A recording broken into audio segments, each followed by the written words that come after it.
Hey, soul sister. Welcome to another episode of Midlife Love Out Loud. I have Jean Atman in the house. Hey, Jean, good to have you here. Thank you. Thanks for having me. I'm so happy to have you for so many reasons. One is we're going to have such a juicy conversation about soul contracts and self-sabotage and how to create the life of your dreams now and why now. But I also, we even dive in, I want to say we had like some technical issues and we're working it. And Jean, I have to just honor like your ease and joy with the whole thing. Like you literally are walking the talk that we're about to have about easeful living. You were showing it to me right there and then. Yeah, there's no reason to get stressed over things that, things happen all the time. Just roll with it and hope for the best. Right. We can only control so much. And so as we're doing this, I turned off my air conditioning because it gets stuffy in my room. So I put on the air conditioning really, really high so that I can turn it off for the episode. And so then we're having this technical stuff. And suddenly I'm like, oh shit, now I'm all hot. I have to open up the window. And we were laughing so much because I'm like, well, I could do it naked, or I could at least open up my window and have air. So I spared you the nakedness for those of you that are on video. And for those of you on audio, you might hear some cars go by. Such is life, Yeah. So you can hear we're going to have a blast. We're going to have a blast here. So let me tell you about Jean, because she's got a unique combination of intuitive energy guidance, soul coaching, and belief sculpting. And what she does using this is she sets the stage for radical transformation. Her primary focus is on empowering women to create internal stability. Take a breath into that, sister. Internal stability and well-being, and to activate their own power so they can enjoy an ease-filled life full of abundance and purpose. Yes, Jean remains fiercely dedicated to that cause, and throughout her 21-year professional career has empowered tens of thousands of people worldwide to consciously create a beautiful life experience. Ooh. I just love that. I love what you're bringing to the table. I knew you'd be such a great asset to this platform. So welcome again. I'm so thrilled to have you. Thank you. So I would love to just start right off with conscious creator of your own reality. How did you end up with doing this work, and how is that translating into your own journey of consciously creating your own life? Yeah, that's a really good question. My journey has been I call it one of contrast. And I joke with people that if I had read the fine print before coming into this incarnation, I don't know if I would have done it because there's been so much contrast and challenge and hardship and struggle. And I was really born into a lot of abuse, which made me very hypersensitive to kind of reading the room around me, to other people's emotional states, right? Right. So I was born sensitive. I became even more sensitive based on my environment. And I've always been tuned in to see beyond the veil. So I was seeing ghosts around my house and all these other earthbounds and spirits and things since I was little that no one else believed or saw. So I felt very, very isolated in this plane of experience. So what happens when we're little, especially if we develop into an environment with a lot of trauma, we develop certain belief systems about how the world works. And so the belief systems I developed was, I don't have a right to be here. I'm an inconvenience to people around me. Everyone else's needs are more important than mine. I'm not valuable. I'm not protected. I'm not safe. All of these things. And I didn't realize that I was carrying those into my adult life. But I was seeing those reflected back to me when I was choosing narcissistic relationships and toxic relationships and, all of these things that made life hard. So finally I hit rock bottom with a really, really very, very toxic relationship. And I thought, why is life like this? It's a terrible place to be in this experience, just kind of counting down the days until it was over. And I thought, this is no way to live. Oh my gosh. Yeah. I'm sure there's at least one person listening going, yeah, I'm right there right now. Like how many more days do I have to deal with this pain? Right. Yeah. Right. It's not comfortable. And I just thought, this is ridiculous. So I started to really, really, really get into my depth of spirituality and connections And I opened up to channel in 2011, and I communicate in dialogue with the ascended masters. And I would extract information from them and guidance and just trying to figure out how to make life work here. And the more I realized that I was actually creating this life that I didn't want, I started to become fascinated with that process, because I thought, well, I don't want to do that anymore. Yeah. And the more I understood how to, move away from the struggle and how to create something better that I did want, I became just obsessed with wanting to share it with everybody that I could, because we don't need to live in that pain, and if we can help other people not do that, to me, that just fuels so much of my work. Oh, I love it. I love it. I love it because it is what I do as well. I love it because I too had my own trauma. I had these beliefs that I took on from my experiences. I didn't get the juicy ghost and seeing things thing, or the ascended masters. I definitely want to go there. However, I did receive those messages that had me take on these beliefs about my good enoughness and what do I deserve, and calling in toxic relationships. So I resonate with you, and being able to break those patterns and consciously choose differently to have a different life made me know I had to do that work too. So we have a similar passion, but a very different tool set. Oh my goodness. Okay. A couple of questions with some of the things you shared. I must ask. So here you were, a kid, seeing ghosts and tapping into realms that most people don't tap into. Did you tell anybody? And were you received in that way? Like, how was that as a little kid? Yeah, it was very interesting. So a little backstory. My mom was a nun and my dad was a brother. And they met through their religious life and their music, and they got a dispensation from the Pope to get married. And then they had kids. So I grew up in a very, very, very traditionally structured Catholic household. So very, very like, this is what we're told, so this is what we do. Beyond that, there is no truth in that. So when I come here questioning everything, saying, well, I know about my past lives. My mom says, well, that's not a thing. I was like, but I remember them. And she's like, that's not a thing. And so it was always, really kind of in this little box of an experience, but I never fit into that. Yeah. You were being denied your reality, and there was no place for you to really be honored for what was actually happening. That must have been very traumatic. Wow. Yeah, it was tough. And I think that added to the stress of just having a large resistance to life, because I felt like, why am I on this planet that like no one's like me, no one understands me, no one sees what I see, and I just really didn't ever feel like I fit in here. And then later in life, I learned that I'm not meant to fit in. I'm meant to help change things and usher in new energies and help other people be exposed to these things that we all have gifts and abilities to see and interact with. But we've just been trained, kind of almost like dumbed down a little bit, like that's not accessible. So I love to help challenge those systems within people so they can really step into their gifts the way that I, finally learned how to.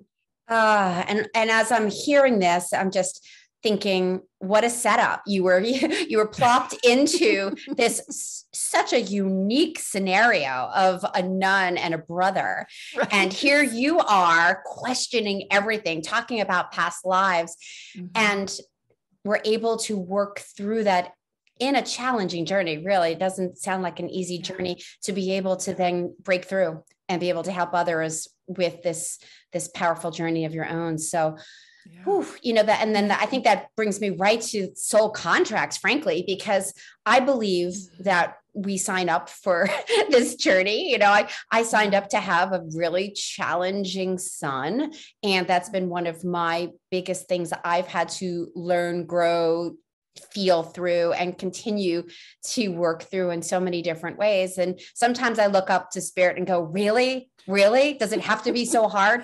And yet all these different things that have happened in my life, I believe have shaped me and have brought me to this moment. And it's been challenging. And I do believe I signed up for it. So do you resonate with that? And Absolutely. Is that how, okay, so tell us more about what soul contracts are and how we end up here and why we're here. And everybody's going, aren't we supposed to be talking about love? But yes, we are. We're talking about love and why we're here and how to have a life on purpose, your vision, your journey. So Take it away, sister. And I mean, I think, you know, in the grand scheme of things, we are here to evolve. That's the whole point of us being here. And it's also to love and be loved, you know, and a lot of it is, a lot of people are denying love of self, which then sets them up for, you know, lacking love from others, because how we treat ourselves is always going to be how others show up for us as well. Right. So as far as soul contracts, I do completely agree with you that we come in here to learn these big lessons. And what I'm learning and understanding as we're moving into this new earth energy, and I'm sure you've been feeling it, especially since this eclipse last month. Yeah. Excuse me. But when we have these big life lessons, we really are, as healers, we've come in here to move a lot of energy for the collective. So we come in here with a lot of contrast, a lot of the struggle and hardship, because we know, and they know, as healers, we're going to move through it. And whenever we change our vibration, it also shifts the collective vibration. So we're on this mission, and I know other healers out there listening, you know, you're driven by something, this inner compelling force that you just can't deny. That is that inner self saying, we are going over there. And what do we need to do to move through what we're in now to get there? So you can't lay it down. It's, you know, it's just like, it's so innate within you. So we have come into this density and this darkness in order to shift within ourselves, so we can then shift for the collective consciousness. So it's been a lot of big work, but we know within this ascension process, you know, we're reaping the rewards of all of the work we've been doing for the past few decades. Yeah. You know? And now the new people that are waking up, it's almost like I'm seeing their energy almost like bobbing up like corks, where they're really elevating very, very quickly, because the collective wave is much more expanded within the consciousness and awareness. But to circle back around to the soul contracts, we really do, I was doing a breathwork session one time, and I was wormholed into my contractual room before I incarnated into this lifetime. All right, pause. For those that might have just said wormhole, just quickly, wormhole. Right. Right. So it literally, you know, you see those like Star Trek shows, and you're literally going through the wormhole and then all the stars. It literally felt like that. So I was doing a shamanic breathwork retreat, and they took me from this timeline in the present day into a previous time, several of them during that time. But one of the places I visited was my contractual room before I incarnated. Oh, I got goosebumps. Yeah, it was the most beautiful thing. And it was lined with massive angelic beings. It was round, and I was sitting at this white table, and it was almost like there were no words spoken, but we were just kind of acknowledging, like, yes, you know, we were kind of signing contracts, agreements between other souls that were there that were also choosing to incarnate during this time. And so when I saw that, I had a full understanding, and that I recognized some of the energies that were there. And I was like, oh, that really tough experience, that was agreed upon between us before we came here. Yeah. You know?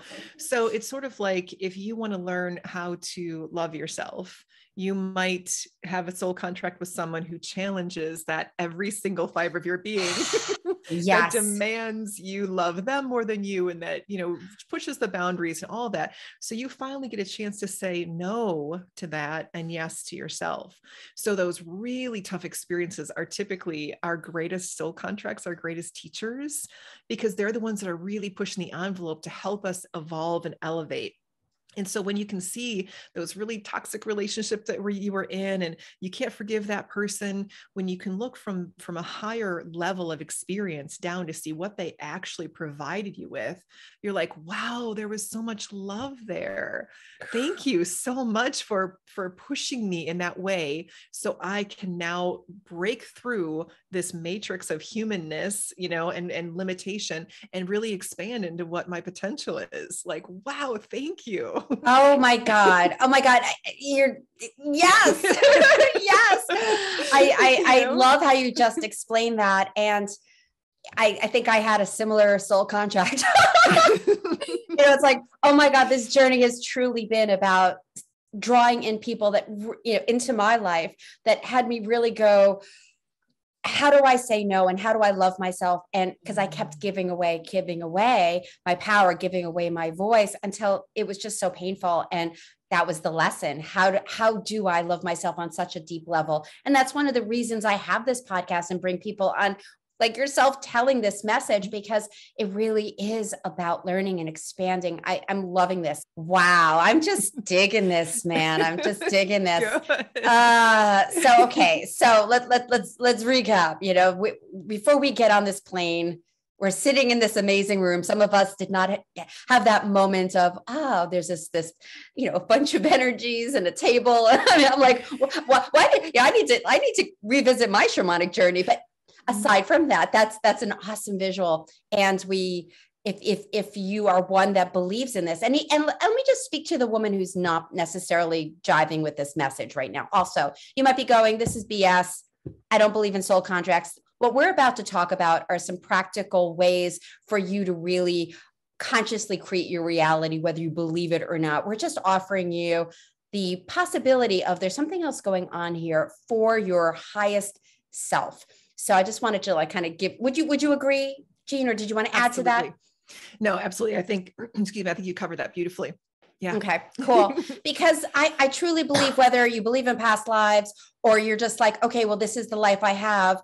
Why do I keep drawing in these narcissists? Or why am I continually having this self-doubt or self-sabotage? And it's heartbreaking. And sometimes it just gets in your way of really creating the life of your dreams. So how do you work with people to break through some of these limiting beliefs? How does the average Jane embrace some of the concepts that you're talking about so they can actually step in with more ease and confidence and groundedness, creating the life that they want? What can you offer to this woman who's going, yeah, like now, well, how do I do that? If everything is all set up for me already and I'm supposed to have all this happen to me, how do we shift it consciously?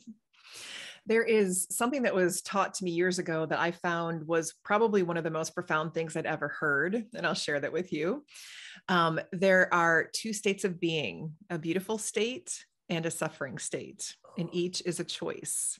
Let's take a breath into that. Each is a choice. Each is a choice. Okay, great. Okay. So think about that. And some people that are in deep level suffering, they're going to bunk up right now and they're going to say, this is not a choice. I don't choose to be here, and it's those limiting beliefs that keep us really stuck in that place where you don't feel like you have a choice, that you feel powerless against making change. All of that is just linked to limiting beliefs that have developed long ago that are now keeping you stuck. Yeah. And so what I see from an energetic perspective, a lot of times is some trauma will happen when we're little, either like a big T trauma, physical abuse, accidents, sexual assaults, things like that, or the smaller T traumas from a friend saying, I just don't want to play with you today, and you feel rejected, But any of those aspects are traumas, and we develop protective mechanisms around us to safeguard our feelings from the intensity that happens from those traumas. And that's a good thing. It's a good thing, because when we're little, we don't have a lot of support or choice. It's very scary when we're little beings. Right. It is. And we're sort of kind of the underdeveloped mind where we can't process things. So we tend to just pile protection on us. Well, how I see this protection is, at first, it's an adaptive response to what we're going through.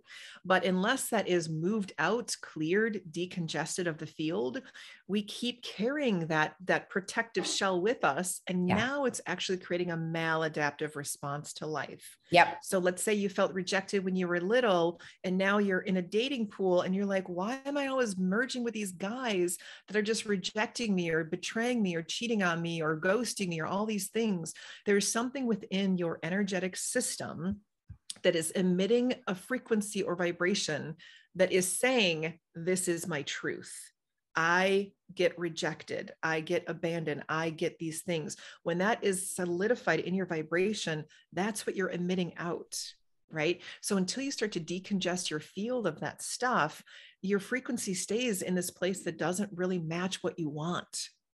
The other component of that is your subconscious versus your conscious mind. Your subconscious beliefs are there saying, you might not be, you might not be deserving of love. You might not be worthy of love. All of these things that the subconscious is finding evidence for of what was true when you were little, now we're still validating those beliefs by saying, see, I knew that all men are horrible because that guy cheated on me too. See, and there's more and more evidence to validate those beliefs.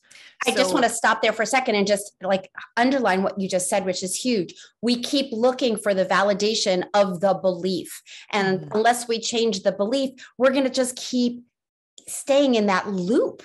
And that's where the suffering comes. I'm assuming you're going to say, go there next. It's like, because God, how do I get off this merry-go-round? And it keeps happening. And then the more it happens, the more proof there is. And the more proof there is, the more we're like, see, all men suck. Exactly. So it's really a self-fulfilling prophecy when you come down to it. So when you can challenge those belief systems and you can start to choose, number one, I don't want to suffer anymore. So I know there's so many kind of channels of information coming in right now that I would love to share. I'm just trying to choose a priority. Trust me, I'm already looking at the clock going, I haven't asked her about Ascended Masters and I haven't asked you. It's all right. You'll have to just come on back. I know there's so much we could talk about. But basically practical tools to help people move through their stuff is to, number one, recognize that you're in a state of suffering and knowing that you don't have to be there. So when you're feeling really low, maybe you got your heart broken, maybe you've got bills that are coming in that are causing fear. Maybe it's you just lost your job, maybe whatever that is. Anytime you don't feel good, you're basically in a state of suffering. And that is coming through for you, not to make your life hard here, but it's coming through as information because you're ready to change something. Right. It's like a wake up call. It's like, ouch. Yes. And you could just keep having the ouches, or you can go, let me see, why am I bleeding? Right. Why is my arm like not working the way it's supposed to work, or whatever, fill in the blank. Yeah. It's like, wake up, something is not right. Right. And if you can catch it early, you can stop that, freight train from exploding, and, minimize the suffering, minimize the struggle if we tend to listen. So anytime you're not feeling good, check in, am I in a state of suffering? Yeah. Do I want to be? No. Okay. So then what do I do about it? So for me, energy is everything. And when I checked into, and I'm a very visual person too, I see how energy moves and works and within people, I see obstacles. And so when I checked into this personally, I saw that when I was suffering, I was literally in this big vat of like tar, right? Very shrouded. And so to even choose something different from that place was next to impossible. Yeah. Right. Because I was like, there's no light in here. How can right? There's no way out, and you're in it. You're just in the dark and the yeah. Yes. So you just feel really trapped and stuck, So the first thing energetically for me, I was like, well, I need to pull myself out of this vat and put myself into a different state of being. So I did that. I had this big hand of God comes down and pulls me out of this vat, puts me on this golden platform, and I get, rinsed away from this, beautiful source energy, clearing through all the stuff. And from that point, then I can choose something better for myself because I have removed myself from that place of suffering. Yeah. So, how our minds work, we need to kind of bridge the gap for ourselves so that we can find the win within that experience, because otherwise it just feels too defeating. And when you're in that vibration, think of it as like a basement level, and everything that is in the basement is the shrouded, the density, the darkness, all of the shadow parts of self that feel like they're attacking you all the time, all the negative toxic experiences, where you can take that elevator up a floor and all of a sudden you're not even interacting with that stuff anymore. But you got to pull yourself out of the density in some way. And when you can do that, then you have more freedom of choice to choose what you prefer, and you can start to build into that beautiful life experience. So just choosing not to suffer is step one. Yeah. Choosing not to suffer and to take a breath into really seeing what's happening to the best of your ability, to kind of like, hey, oh, wow, I'm in this vat and there's something else I'd like, and I need to look at this. Like, what am I getting out of this? What might be the gold from this suffering? Because if this truly is a soul contract for our highest and best, it's happening for us, then it's here for a reason. And when we can actually take that moment and go, why am I bleeding out here? Why am I attracting this person? What am I learning? That is the first, well, that's one of the first steps is that consciousness, because then you could press that button on that elevator and go, okay, wait a second. Like, I'm done doing this. And people really do get stuck though. I mean, like tar and proof and heaviness and all the dating and toxic relationships. And like, is there one quick right here, right now, do this to help them move closer to pressing that button to the next level in the elevator that you might recommend?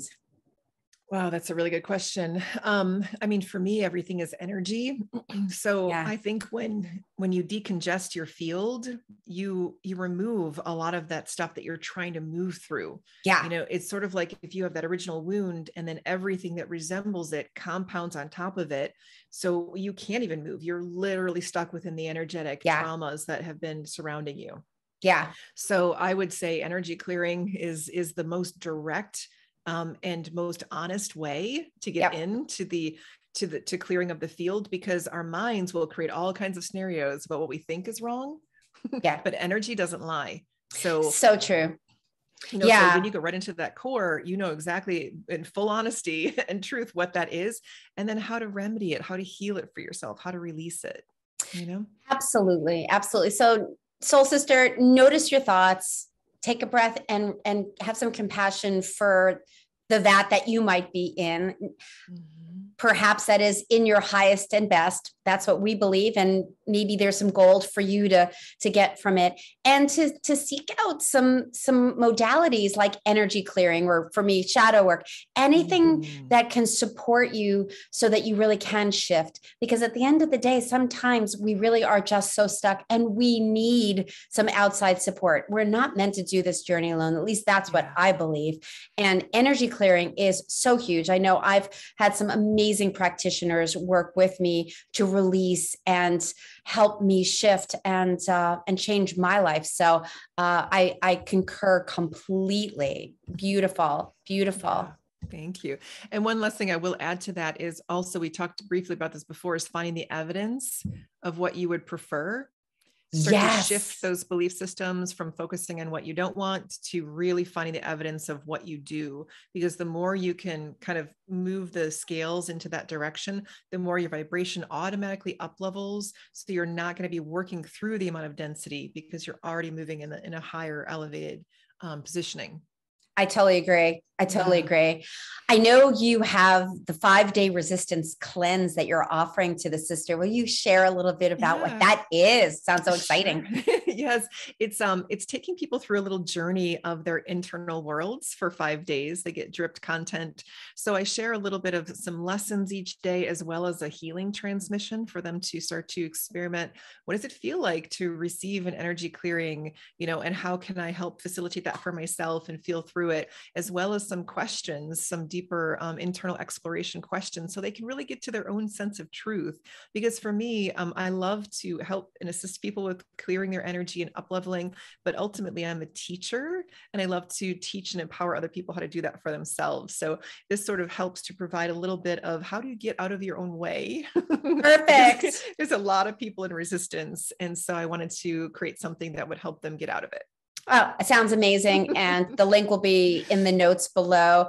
And yeah, resistance is a thing and we all have it. Let's be real. Human beings, if you have a heartbeat, you're going to bump up against some things, and there are layers to the resistance. And when, you know, you take a layer off and you go, whoo, I'm riding smooth sailing now. And then it's like, what was that about? Why is my stomach in knots again? I thought I was done with that.